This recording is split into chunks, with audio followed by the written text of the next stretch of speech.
आज हम लोग बात करेंगे न्यायालय की अवमानना, contempt of court. Rishabh Sharma, Pooja, Gulshan, Taj, Karunesh, welcome welcome, good evening.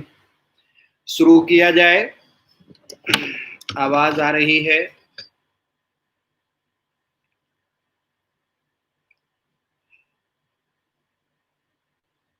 Good evening, good evening, आते रहिए। अदनान, शाहरुख, हरनंदन, अनुभव, अवनीश, प्रदीप, मोहित, 27 लोग हो गए। चलिए शुरुआत करने लायक संख्या हो गई। अभी जो हमारा कंटेम्प्ट ऑफ कोर्ट का हाल ही में पिछले महीने मुद्दा हाईलाइट हुआ, वो एक उच्चतम न्यायालय के अधिवक्ता प्रशांत भूषण के संदर्भ में आया, जिसमें उच्चतम न्यायालय ने सुगोमोटो के तहत, सुगोमोटो कहते हैं स्वप्रेरणा, अपनी तरफ से सुगोमोटो कॉज में प्रशांत भूषण जी को कंटेम्प्ट ऑफ कोर्ट का नोटिस जारी किया। और कंटेम्प्ट ऑफ कोर्ट का आधार बने उनके ट्विटर पे जो उन्होंने ट्वीट किए, उनको आधार बनाकर सुगोमोटो के तहत एक नोटिस जारी हुआ सुप्रीम कोर्ट से। तब से यह मुद्दा कंटेम्प्ट ऑफ कोर्ट के नाम से चर्चित हुआ। उसमें उन्होंने भारत के मुख्य न्यायाधीश S.A. बोबड़े और 4 पिछले मुख्य न्यायाधीशों के अधीन जो अदालत में कामकाज हुआ उस पर टिप्पणी की थी। In the tweets, the lawyer had commented on Chief Justice of India, Justice S.A. Bobde, and about the general functioning of court under the last 4 Chief Justice. पिछले 4 मुख्य न्यायाधीशों और ऐसे बोबड़े साहब के अधीन न्यायालय की कार्यप्रणाली पर उन्होंने ट्वीट के माध्यम से टिप्पणी की, और जिस पर स्वयं संज्ञान लेते हुए सुगोमोटो उन्होंने नोटिस जारी किया। तब से ये मामला चर्चा में है। सबसे पहले आप लोग डालिए कि अवमानना क्या है। What is contempt? किसे कहेंगे आप अवमानना? अवमानना, पहली चीज तो ये ध्यान रखिएगा कि कंटेम्प्ट के जो कानून हैं वो सबसे ज्यादा विवादास्पद, सबसे ज्यादा चर्चित कानूनों में हैं, क्योंकि इन पे जब भी कोई नोटिस इशू होता है, कोई ऐसा मुद्दा आता है, तो बहसें शुरू हो जाती हैं, क्योंकि इसमें बहुत कुछ तथ्यों के आधार पर, तकनीकी आधार पर तय नहीं किया जा सकता है। मान से अवमान बना है। हमने आपकी इज्जत की या बेइज्जती की, इसमें बहुत बड़ा अंतर नहीं हो पाता है, लेकिन यद्यपि कोई ना कोई परिभाषा हमें देनी है, तो हम इसकी परिभाषा देने की कोशिश करते हैं कि अवमानना कानून की मूल अवधारणा में अदालत के आदेशों का सम्मान नहीं करने वालों तथा अवहेलना करने वालों को दंडित करना है। परंतु भारतीय संदर्भ में अदालत की गरिमा को ठेस पहुंचाने वाले वक्तव्यों तथा न्यायिक प्रशासन में बाधा पहुंचाने के लिए भी दंडित करने हेतु तो अवमानना कानून का उपयोग किया जाता है।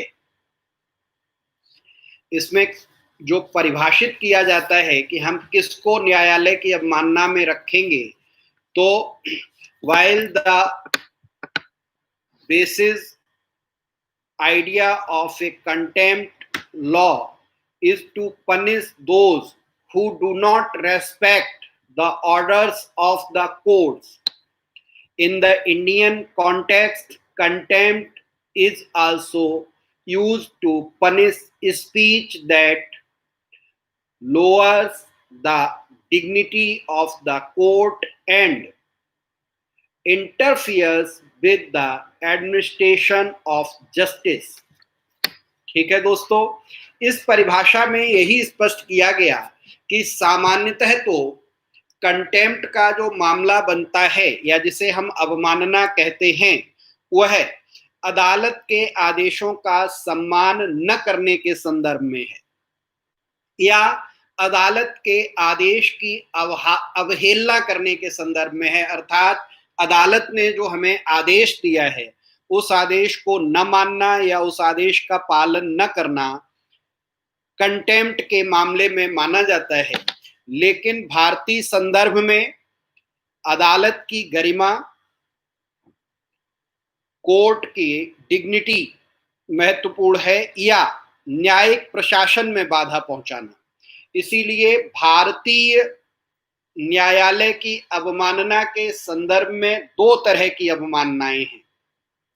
ठीक है दोस्तों, contempt of court can be of two kinds. न्यायालय की अवमानना दो प्रकार में हम समझ सकते हैं, दो प्रकार से समझ सकते हैं। नंबर एक, पहली सिविल अवमानना, सिविल कंटेम्प्ट। नंबर दो, आपराधिक अवमानना, क्रिमिनल कंटेम्प्ट। इन दोनों में क्या अंतर है, इनको समझ लो। किताबों में, मैगजीन में ये आर्टिकल चर्चित रहा पिछले पिछले महीने में जब ये नोटिस जारी हुआ था तो सब जगह चर्चित रहा, और इस महीने की तुम्हारी जो मैगजीन्स वगैरह हैं उनमें भी ये चर्चित मुद्दा रहा कि अदालत की अवमानना। कल जब मैं क्लास ले रहा था तब भी एक बच्चे का क्वेश्चन आया था कि न्यायाधीश महोदय अपनी अवमानना के नाम पर उनके ऊपर कोई बातचीत नहीं हो सकती। तो आज के क्लास के लिए मैंने कहा था कि अगले दिन किसी दिन हम जब इस पे बात करेंगे तब इसको क्लियर कर देंगे। बीच में जो बच्चे जुड़ते हैं, जो नमस्ते करते हैं, गुड इवनिंग करते हैं, तो क्लास में फोकस होने के कारण तुम लोगों को रिप्लाई नहीं कर पाता हूँ। स्टार्ट में तो सबके नाम ले देता हूँ। नमस्ते सबको, एक साथ नमस्ते। आप लोग आते रहिए, जुड़ते रहिए। बीच बीच में नमस्ते, गुड इवनिंग और वेलकम करने में थोड़ा सा डिस्टर्ब होता है, इसलिए।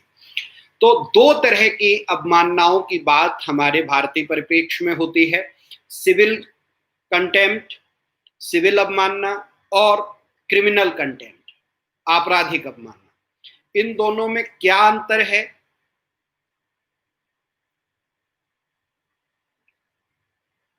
क्या इसमें मामला आता है, इसको समझ लीजिए।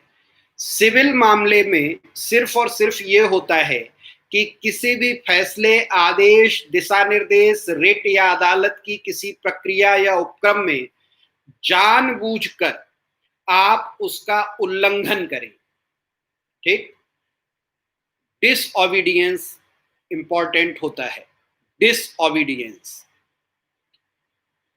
Civil, that is the willful disobedience of a court order or judgment or willful breach of an undertaking given to a court। ठीक, क्लियर हुआ? सिविल अवमानना को किसी भी फैसले, आदेश, दिशा निर्देश, रिट या अदालत की प्रक्रिया या अदालत में दिए गए उपक्रम के जानबूझकर किए गए उल्लंघन के रूप में परिभाषित किया गया है। पहला टर्म है विलफुल और दूसरा है डिसओबीडियंस। अगर जो आप अनाज्ञा करते हैं, आज्ञाकारिता का विपरीतार्थक शब्द है डिसओबीडियंस, आप विलफुल, इच्छापूर्वक, जानबूझकर, अनजाने में अगर जो आपसे उल्लंघन हो रहा है किसी आदेश का, तो वो सिविल अवमानना में नहीं आता। आप माफी मांग लेते हैं कि साहब मुझे इसकी जानकारी नहीं थी। लेकिन जानबूझकर आप ट्वीट कर रहे हैं तो ये जानबूझकर कर रहे हैं। ठीक, सिविल मामले में ये परिभाषा है। अगर जो हम इसी को आपराधिक अवमानना के रूप में देखें, क्रिमिनल, तो इसमें होता है कि आपराधिक अवमानना को किसी भी विषय, चाहे लिखित, मौखिक या संकेत द्वारा या किसी भी अन्य तरीके से प्रकट करने के माध्यम से अदालत की निंदा करने या न्यायिक कार्यवाही में हस्तक्षेप करने या बाधा डालने के प्रयास को सम्मिलित किया जाता है।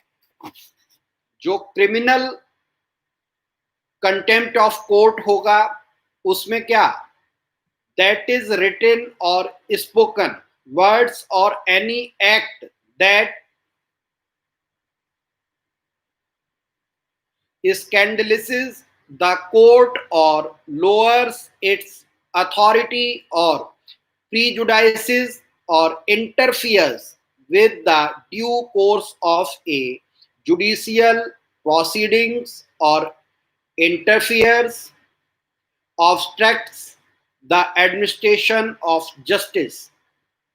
अगर जो आप न्यायिक प्रक्रिया में कोई बाधा उत्पन्न करते हैं, न्यायिक प्रक्रिया के दौरान कार्यवाही में आप अदालत की निंदा करते हैं, या आप लिखित या मौखिक या किसी भी अन्य रूप से ऐसा प्रकट करते हैं जिसके माध्यम से न्यायालय की निंदा प्रदर्शित होती है, तो यह क्रिमिनल कंटेम्प्ट ऑफ कोर्ट है। दोनों का अंतर दोस्तों ठीक से समझ लेना, ये मेंस के लिए जरूरी रहेगा। मुख्य परीक्षा में, प्रारंभिक परीक्षा में भी जब स्टेटमेंट बनाता है यूपीएससी में एग्जामिनर, तो ऐसा कोई वाक्य बना सकता है कि सिविल कंटेम्प्ट ऑफ कोर्ट और criminal contempt of court. Civil contempt of court में जानबूझकर किसी भी आदेश का या निर्णय का उल्लंघन करना। कोर्ट ने कहा है आपको ऐसा करना है, आप जानबूझकर उससे विपरीत कोई काम करते हैं, तो ये सिविल कंटेम्प्ट ऑफ कोर्ट है। लेकिन आप यदि न्यायालय की निंदा करते हैं,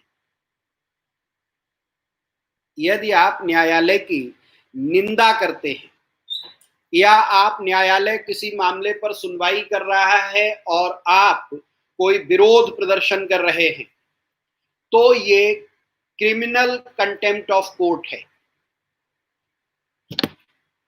हाँ बेटा, एग्जाम्पल से आप ऐसे समझ सकते हो कि जैसे न्यायालय ने ये कोई आदेश दिया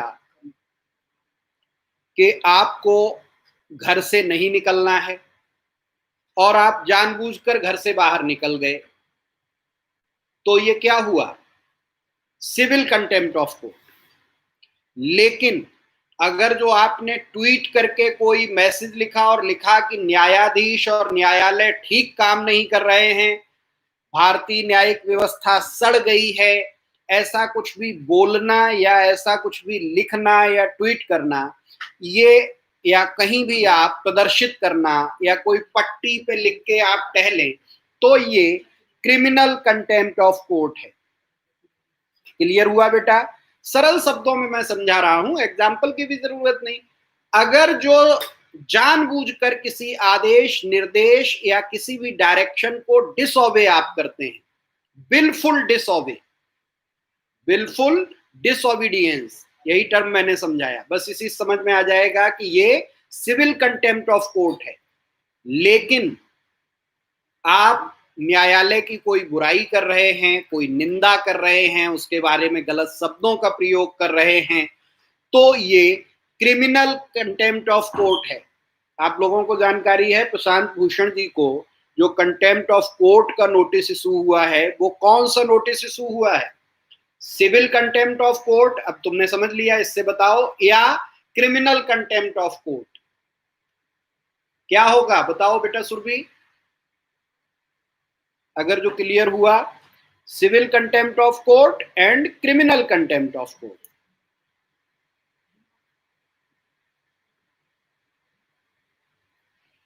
किसी का रिप्लाई नहीं आया?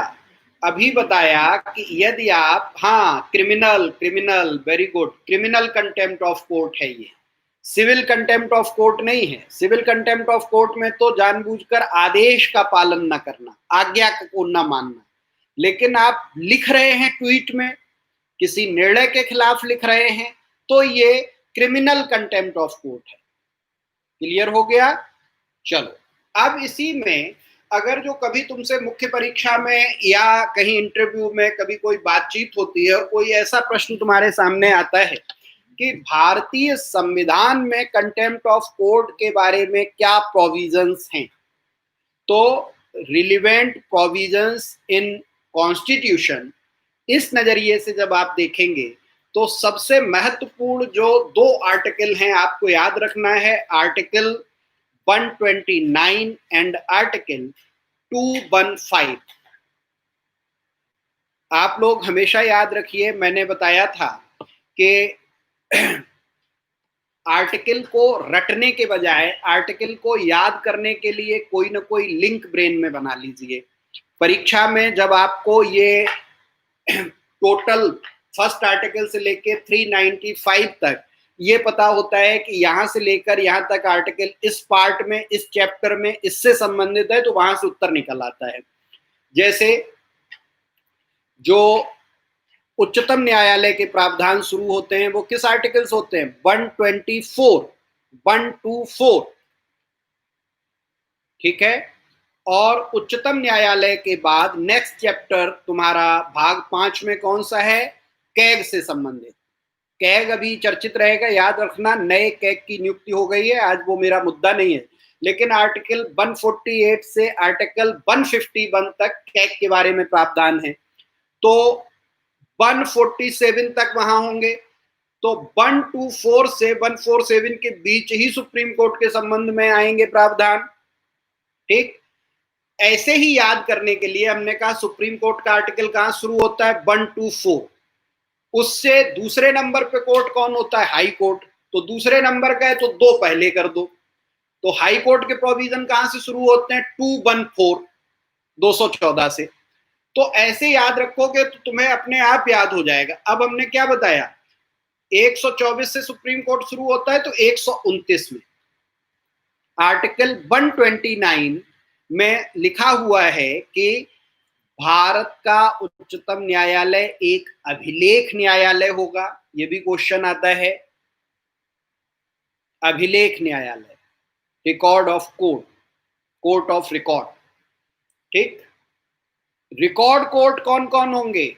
उच्चतम न्यायालय और उच्च न्यायालय।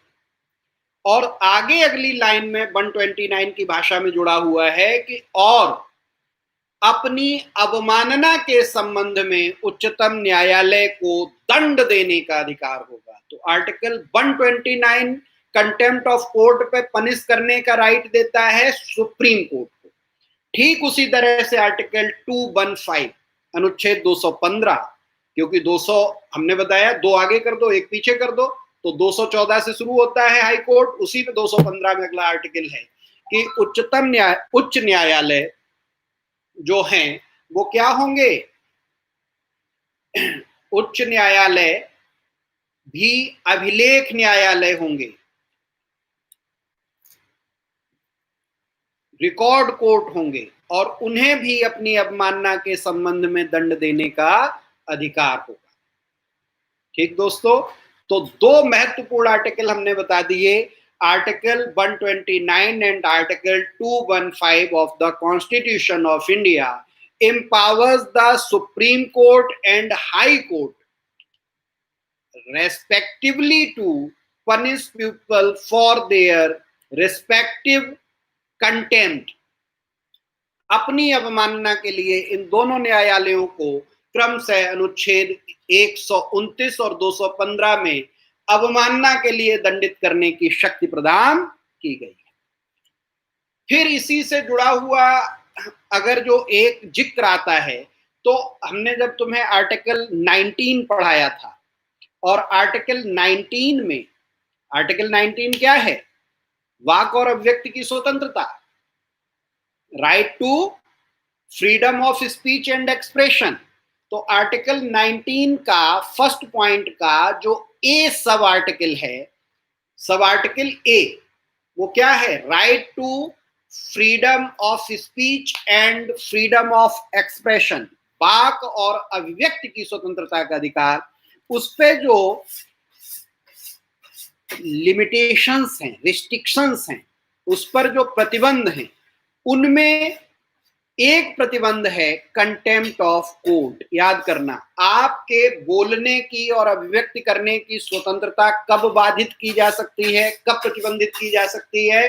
यदि आप न्यायालय की अवमानना करते हैं। तो कंटेम्प्ट ऑफ कोर्ट का अगला जिक्र कहां जुड़ता है? तो पहले तो हमने 129 एंड 215 बता दिया। अगला आर्टिकल इसी में लिख लीजिए, आर्टिकल 19(2).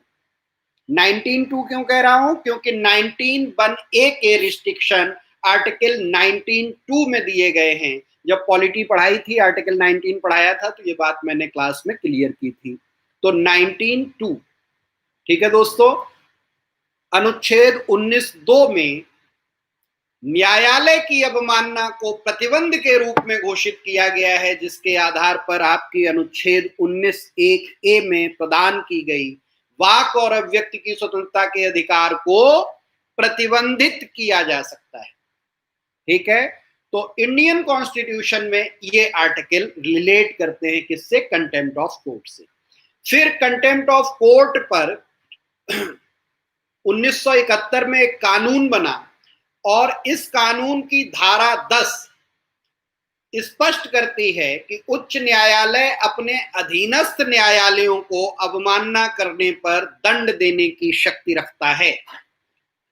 जो लोअर कोर्ट हैं, डिस्ट्रिक्ट कोर्ट हैं, सेशन कोर्ट हैं, उनको कंटेम्प्ट पर पनिश करने की पावर हाई कोर्ट को मिलती है, जो हमारा कंटेम्प्ट एक्ट 1971 उसका सेक्शन 10 से। श्रुति सिंह सर, आप बहुत ही सिंपल लैंग्वेज में समझाते हैं, बहुत अच्छा पढ़ाते हैं आप सर, और सर आप बहुत मेहनत भी करते हैं हमारे लिए, थैंक यू।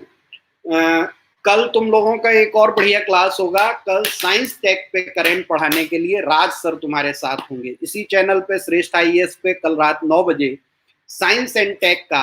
आप देखिएगा, राज सर भी बहुत मेहनत करते हैं, राज सर भी बहुत बढ़िया पढ़ाते हैं। कल राज सर तुम्हें साइंस एंड टेक का करंट पढ़ाएंगे 9 बजे इसी चैनल पे। ठीक है दोस्तों, चलो थैंक यू श्रुति।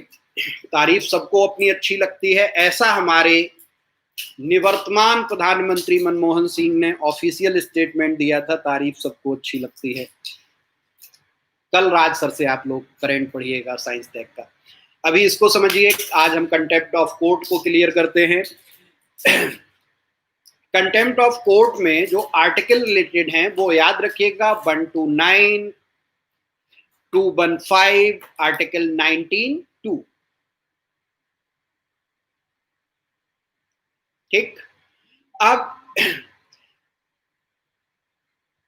कल जो एक प्रश्न बच्चे ने हमसे पूछा था कि न्यायाधीशों को या कोर्ट को हम कंटेम्प्ट पे इतना अधिकार क्यों देते हैं, क्या आवश्यकता है? तो अगला क्वेश्चन यही आता है कि why court need contempt powers, न्यायालयों को अवमानना की शक्ति देने की जरूरत क्या है? तो इसमें पहला पॉइंट याद रखिएगा, to ensure their orders are implemented, न्यायिक आदेशों को सुनिश्चित रूप से लागू कराने के लिए। अगर जो हम न्यायालय को कंटेम्प्ट पावर्स नहीं देंगे तो हर कोई उनके निर्णयों की अवमानना करने लगेगा, बिलफुल डिसओबीडियंस होने लगेगा, जानबूझकर हम उनके निर्णय को। अभी क्या होता है कि ऑनरेबल कोर्ट ने ऐसा कहा है, हमने क्लास में भी आप लोगों को बताया है, कभी भी सुप्रीम कोर्ट, हाई कोर्ट, इनका नाम आप सीधे नहीं ले सकते। सम्माननीय उच्चतम न्यायालय, सम्माननीय उच्च न्यायालय, टीचर होने के नाते मैं ले सकता हूं, मुझ पे कंटेम्प्ट नहीं बनेगा। टीचिंग राइट, टीचिंग एप्टीट्यूड में ये राइट मिलता है हम लोगों को, टीचिंग एथिक्स में। लेकिन आप स्टूडेंट हो, कोई भी जिलाधिकारी कभी भी कहेगा माननीय न्यायालय का आदेश है, ऑनरेबल कोर्ट हमेशा। ऐसे ही जस्टिस के नाम के आगे honourable justice Shashikant Agarwal, honourable justice BS Chauhan, honourable justice SA Bobde, ठीक है। तो ऑनरेबल टर्म लगाते हैं, हम उन्हें सम्मान देते हैं। इसलिए इतना सम्मान देते हैं कि उनके आदेशों को हम बहुत सम्मान पूर्वक माने। और चूंकि हमारे न्यायालय में न्यायाधीश महोदय काफी मेहनत करके कोई निर्णय देते हैं, तो उनके निर्णयों का पालन भी ठीक से होना चाहिए। दूसरा है न्यायपालिका की स्वतंत्र प्रकृति बनाए रखने के लिए, to sustain the independent nature of the judiciary itself, स्वयं में न्यायपालिका की स्वतंत्रता सुनिश्चित करने के लिए हम उन्हें कंटेम्प्ट पावर्स देते हैं।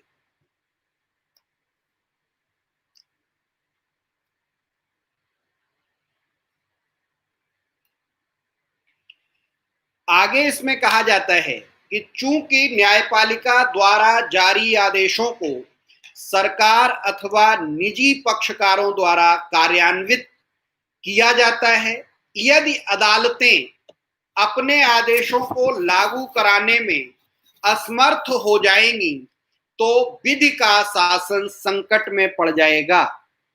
While the judiciary issues orders, they are implemented by the government or private parties.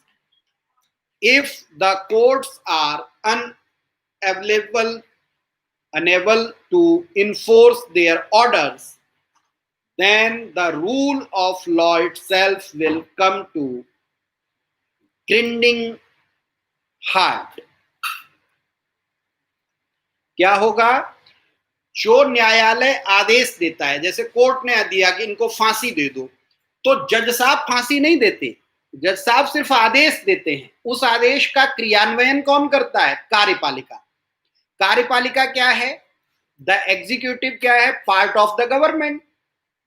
जिस गवर्नमेंट का पार्ट? द जुडिशरी, न्यायपालिका। न्यायपालिका में जस्टिस या कोर्ट डिसीजन देगा, इम्प्लीमेंटेशन के लिए किसको कहा जाएगा? गवर्नमेंट को या प्राइवेट पार्टी। जैसे किसी व्यक्ति के खिलाफ आदेश हुआ कि तुम इनको इतने रुपए दो, ठीक है, तो ऐसी स्थिति में जो आदेश देता है न्यायालय, उसको क्रियान्वयन की जिम्मेदारी सरकार या निजी व्यक्ति की होती है, और यदि उनके पास कंटेम्प्ट की पावर्स नहीं होंगी तो जो रूल ऑफ लॉ है, विधि के शासन का सिद्धांत है, वह अधूरा या झूठा हो जाएगा, क्योंकि फिर न्यायालय के निर्णय लोग सम्मान के साथ लागू नहीं करेंगे। ठीक है, हमारे ख्याल से ये पॉइंट क्लियर हो गया होगा। फिर इसमें एक मुद्दा आता है कि जो कंटेम्प्ट के कानून हैं, इशू विद कंटेम्प्ट लॉ, जो कंटेम्प्ट के कानून हैं उससे संबंधित विवाद पैदा होते रहते हैं। इसीलिए ये मुद्दा बीच बीच में, अभी मैंने कहा था कि कंटेम्प्ट के कानून सबसे विवादास्पद कानूनों में माने जाते हैं। अब इसी में सबसे बड़ा विवाद वहीं से आता है जिसका जिक्र अभी आर्टिकल 19 का हम करके आए। संविधान का अनुच्छेद 19(1)(a) सभी नागरिकों को वाक तथा अभिव्यक्ति की स्वतंत्रता का अधिकार देता है, किंतु अदालती कार्यवाही के विरुद्ध बोलने पर अवमानना प्रावधानों के अंतर्गत वाक तथा अभिव्यक्ति की स्वतंत्रता पर प्रतिबंध लगा दिया जाता है। बात समझ में आई?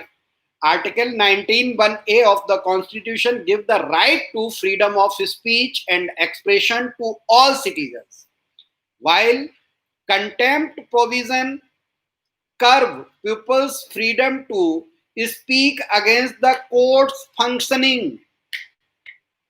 अगर जो बोलने की और अभिव्यक्त करने की स्वतंत्रता है तो वो हमें हर मामले में होनी चाहिए। न्यायालय के मामले में बोलते ही तुरंत अवमानना के कानून आ जाते हैं, तो क्या 19(1)(a) में हमें प्रदान की गई वाक और अभिव्यक्ति की स्वतंत्रता झूठी है, सच्ची नहीं है?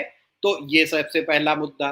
दूसरा, अवमानना कानून काफी हद तक व्यक्तिपरक है, सब्जेक्टिव है, जिसका उपयोग न्यायपालिका द्वारा स्वैच्छिक ढंग से जनता द्वारा उसकी आलोचना को दबाने के लिए किया जा सकता है। बिल्कुल सही बात है। क्या होता है? The law is very subjective which might be used by the judiciary arbitrarily to suppress their criticism by the public. ये सब्जेक्टिव मामला हो जाता है। सब्जेक्टिव ऑब्जेक्टिव का अंतर मैंने तुम्हें कई बार समझाया है, और ध्यान रखना, हमने कहा है कि जैसे कोई पूछे कि ये क्या है, तो ये एक फोन है, ये एक मोबाइल है, फोन है, तो ये क्या है? ऑब्जेक्टिव है, वस्तु है। इसको कोई भी मोबाइल कहेगा तो सही है, लेकिन अगर जो मोबाइल नहीं कहेगा तो ये उत्तर गलत होगा। लेकिन जब आपने ग्रेजुएशन का एग्जाम दिया और वहां से आपसे क्वेश्चन पूछा गया, भारत छोड़ो आंदोलन से आप क्या समझते हैं? ठीक, क्विट इंडिया मूवमेंट। अब क्विट इंडिया मूवमेंट पर 50 लोग परीक्षा दे रहे थे, 50 लोगों ने जो उत्तर लिखा, सबके प्रश्नों के उत्तर अलग अलग है। प्रश्न एक ही है, भारत छोड़ो आंदोलन से आप क्या समझते हैं, लेकिन जो आंसर राइटिंग हुई है वो सबकी अलग है। अलग शब्द से शुरू किया, अलग शब्द पे खत्म किया, सबने अलग अलग बात लिखी, लेकिन सबका उत्तर सही है, सबको नंबर मिलते हैं और सब पास होते हैं। तो सब्जेक्टिव जिसे कहते हैं उसमें व्यक्ति का अपना हिस्सा शामिल हो जाता है, इसीलिए उसे सब्जेक्टिव को हिंदी में दो अर्थ हम ले लेते हैं, व्यक्तिपरक या विषय परक। जैसे कोई भी विषय, भारत छोड़ो आंदोलन एक विषय है, या व्यक्तिपरक हम कैसे कह देते हैं, जैसे डॉक्टर के.वी. त्रिपाठी। अभी यहाँ पे जो लोग हमारे साथ जुड़े हुए हैं उनमें से सब लोगों की राय अलग अलग होगी। कोई कहेगा, मैं अभी एक बच्चे ने लिखा था, बहुत मेहनत करते हैं, सरल भाषा में समझा देते हैं, आप बहुत अच्छा पढ़ाते हैं। किसी की राय होगी, अरे ठीक है, ठीक ठीक पढ़ा रहे हैं। किसी की राय होगी, अरे बहुत घटिया, 1 घंटा आके खराब हो जाता है, कोई मतलब नहीं निकलता है। तो चूंकि मैं एक व्यक्ति हूं, मैं सब्जेक्टिव हूं, तो मेरे बारे में सबकी राय अलग अलग है और अपने हिसाब से सबकी सही है। लेकिन ऑब्जेक्ट के बारे में अगर जो ग्लास को ग्लास कहोगे तभी सही उत्तर है, बी ऑप्शन तो बी ही सही है, बाकी नहीं होगा।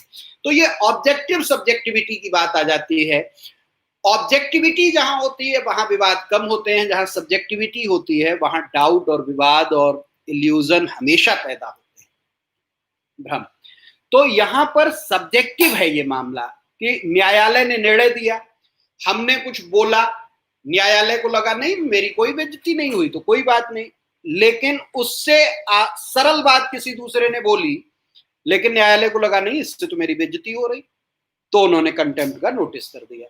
तो ये बड़ा सब्जेक्टिव मामला है। तो दो मामलों में विवाद हमेशा पैदा होता है, एक तो वाक और अभिव्यक्ति की स्वतंत्रता की आजादी को लेकर कि right to freedom of speech and expression, तो इसमें मुद्दा आता है कि क्या यह सही है या क्या ये आजादी सही मानी जाएगी या नहीं। दूसरा कि यह सब्जेक्टिव है। रोहित का है the contempt of contempt is jury's old British law abolished in 2013. British Commission said preventing the people from getting wrong idea about judges but also getting right idea about them. देखो यार, वहां की बात करोगे तो मामला दूसरा हो जाएगा, आप यूएसए में जुडिशरी की बात करोगे तो अलग हो जाएगा, ब्रिटिश कॉन्स्टिट्यूशन में जुडिशरी का मामला अलग है, इंडियन कॉन्स्टिट्यूशन में जुडिशरी का मामला अलग है। हमने पढ़ाते हुए बताया था ना कि अलग अलग कंट्री में और अलग अलग कॉन्स्टिट्यूशन के हिसाब से कहीं पार्लियामेंट्री सुप्रीमेसी है, कहीं जुडिशियल सुप्रीमेसी है, जुडिशियल सॉवरेनिटी और पार्लियामेंट्री सॉवरेनिटी। ब्रिटेन में पार्लियामेंट्री सॉवरेनिटी है, ब्रिटिश लॉ में पार्लियामेंट सुप्रीम है, और इन अमेरिकन कॉन्स्टिट्यूशन में जुडिशियल पावर्स सुप्रीम है, जुडिशरी सुप्रीम है। इंडिया में दोनों में बैलेंस बनाया गया है। इंडिया में पूरे देश में न तो हमारे यहाँ जुडिशरी सुप्रीम है, न पूरे देश में पार्लियामेंट सुप्रीम है, यही हमने बैलेंस बनाया। कानून बनाने, लॉ मेकिंग के फील्ड में पार्लियामेंट सुप्रीम होगी और न्याय करने के क्षेत्र में, ठीक, डिस्क्रिमिनेशन खत्म करने के मामले में हमेशा जुडिशरी सुप्रीम होगी, दोनों, ठीक। इसीलिए हमारे यहां या तो कॉन्स्टिट्यूशन या जनता सुप्रीम है, उसके बाद द प्रेसिडेंट, और उसके बाद अपने क्षेत्र में पार्लियामेंट और अपने क्षेत्र में जुडिशरी, जबकि अमेरिका में जुडिशरी और ब्रिटेन में पार्लियामेंट, ठीक। रोहित, शायद क्लियर हुआ होगा तुम्हारा मामला। यहां हम कंटेम्प्ट को खत्म नहीं कर सकते, उसके दोनों कारण अभी बता के आए, to ensure their orders are implemented and to sustain the independent nature of the judiciary itself. ठीक, ये दोनों रीजन है जिसकी वजह से हम कंटेम्प्ट को रखें। ठीक, अब प्रशांत भूषण वाले मामले में लोग कह रहे हैं, कुछ लोग इसके विरोध में भी हैं। इसमें आरोप जो लगा, माना गया कि यह जो इन्होंने सुओ मोटो नोटिस किया वो न्यायालय की अवमानना के क्षेत्राधिकार का दुरुपयोग है। ठीक, ऐसा इन्हें नहीं करने का अधिकार है।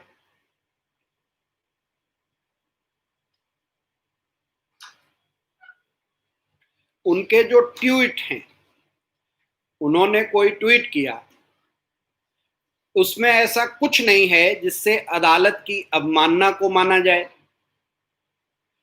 उन्होंने आर्टिकल 19(1) के तहत मिली हुई अभिव्यक्ति की स्वतंत्रता और मूल अधिकार की सीमा में रहकर भारत के मुख्य न्यायाधीश के एक निजी व्यक्ति के रूप में आचरण पर टिप्पणी तथा आलोचना की, और जिसके लिए वह स्वतंत्र है।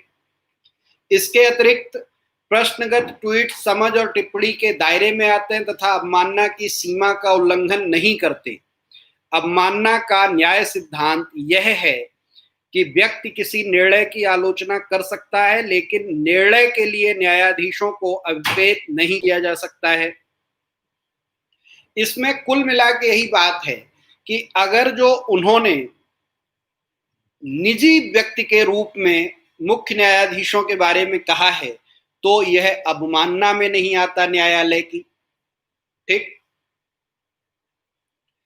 अब यहीं पे एक मामला तुम्हारे लिए खड़ा होता है, जो प्रश्न मैं तुम्हारे सामने रख रहा हूं कि क्या अवमानना कानून हमारी लोकतांत्रिक प्रणाली के साथ असंबद्ध हैं। A law for criminal contempt is completely synchronous with our democratic system.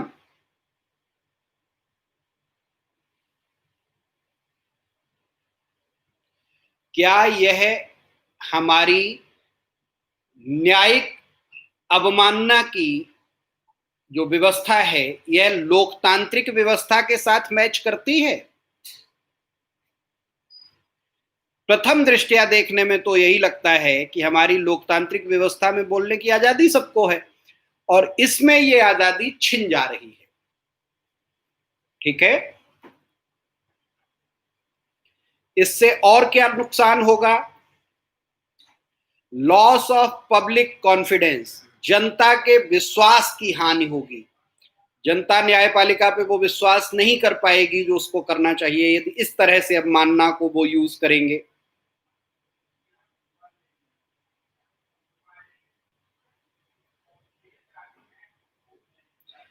दूसरी चीज, निर्णय दे देना और उसका क्रियान्वयन उसी तरह से कार्यपालिका द्वारा करा पाना उतना आसान काम नहीं होता। जैसे सामान्यतः एक उदाहरण के लिए बता रहा हूं कि शादी विवाह या फंक्शन पार्टी होती है जिसमें लोग आते हैं, तो बहुत लोग होंगे जो वो नहीं राजू श्रीवास्तव कॉमेडी करते हुए ऐसे दांत में टूथपिक लगा के बताता है इंतजाम बहुत बढ़िया नहीं है, लेकिन उससे कहो क्या बढ़िया नहीं और तुम क्या इसमें बढ़िया कर दोगे तो नहीं कुछ कर पाएगा। तो इस तरह से अगर जो क्रियान्वयन करना हो तो न्यायपालिका को भी बहुत तकलीफ हो जाएगी, लेकिन निर्णय दे देना बहुत आसान है। इसीलिए कहा जाता है पर उपदेश कुशल बहुतेरे, उपदेश देना बहुत आसान होता है, उसी बात को क्रियान्वयन करना कठिन होता है। तो न्यायपालिका सिर्फ आदेश देती है, क्रियान्वयन कार्यपालिका कराती है। अब क्रियान्वयन में कहीं भी अगर जो ओवरलैपिंग होती है तो वो अवमानना में आ जाता है। तो इसलिए इसको बहुत लोकतांत्रिक प्रक्रिया में अच्छा नहीं माना जाता। अब इसीलिए बात हो रही है कि आज के संदर्भों में कि इस अवमानना के कानूनों पर एक पुनर्विचार होने की जरूरत है।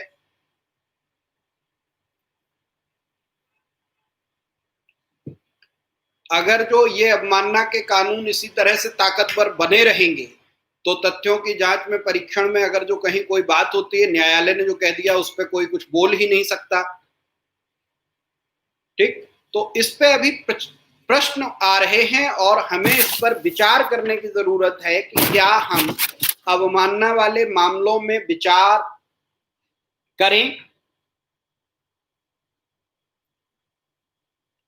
कनाडा में अभी इस पे जो बातचीत हुई है उसमें अवमानना परीक्षण को प्रशासन के लिए वास्तविक, महत्वपूर्ण और तात्कालिक खतरा माना है।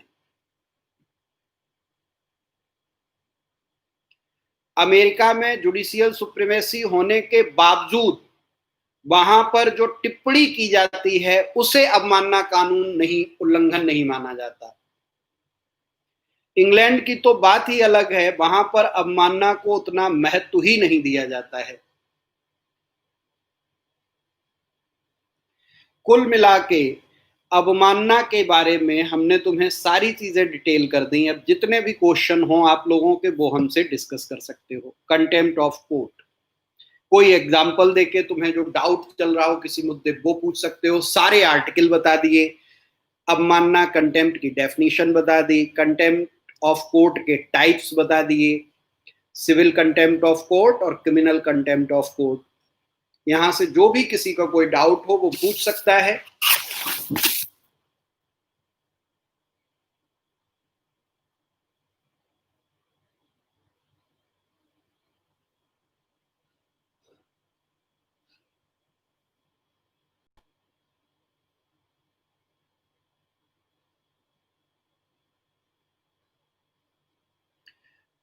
रोहित, तुम्हारी बात बिल्कुल जायज है, जस्टिफाइड नहीं कर सकते इसीलिए तो देश में विवाद हो रहा है, बात हो रही है, या आज हमारा एक लाइव सेशन चल रहा है।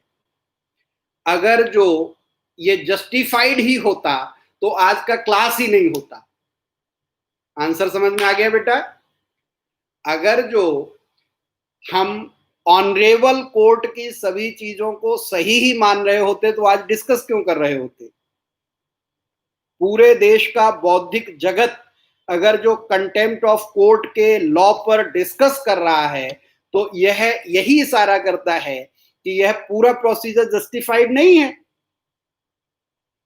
हम जो बात कर रहे हैं अभी ये भी तो कंटेम्प्ट ऑफ कोर्ट है, इस पे भी केस हो सकता है। ठीक, तो डेमोक्रेटिक प्रोसीजर में हम इसको जस्टिफाइड कर ही नहीं रहे। लेकिन फिर वही दो चीजें कि इम्प्लीमेंटेशन के लिए बहुत जरूरी है कि हम कंटेम्प्ट को बना के रखें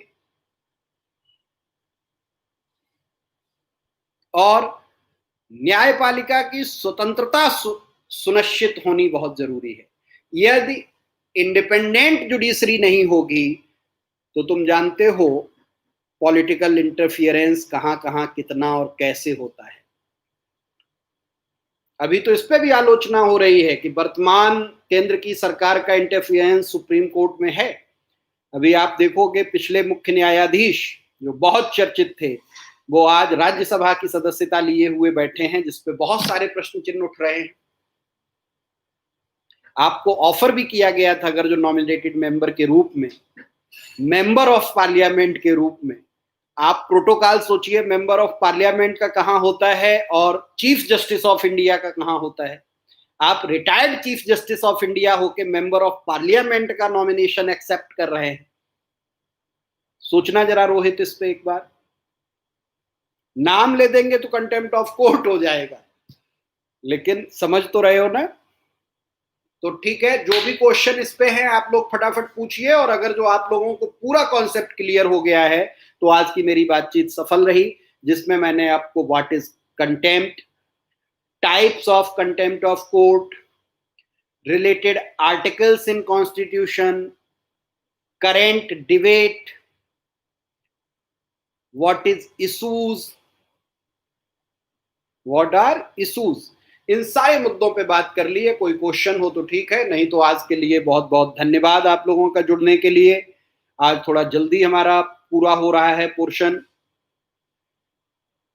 46 मिनट ही हुए हैं अभी, लेकिन ठीक है। ज्यादा बोलने से भी गला खराब हो रहा है और गले को संभाल के रखना है। कल 9 बजे Raj Sharma sir science tech के करेंट टॉपिक्स पे आपसे डिस्कस करेंगे। हम लोग लगातार हमारी टीम से कोई ना कोई, या तो हम या डॉक्टर राज शर्मा सर या मिस्टर आभास वैद्यनाथन सर या मिस्टर M.K. यादव सर, आप लोगों से मिलते रहेंगे और करेंट टॉपिक्स को डिस्कस करते रहेंगे। कोई क्वेश्चन नहीं आ रहा है? Thank you so much. मुझे लग रहा सब कुछ आपको समझ में आ गया। तुम लोग यार मेरे क्लास में जब क्वेश्चन नहीं पूछते तो मुझे लगता है मैं बहुत खराब टीचर हूँ। तुम लोग कहते हो नहीं सब कुछ समझ में आ गया। चलो डिस्कस करना, पढ़ना आपस में, देखना और फिर क्वेश्चन पूछना। Thank you, good night, take care, best of luck.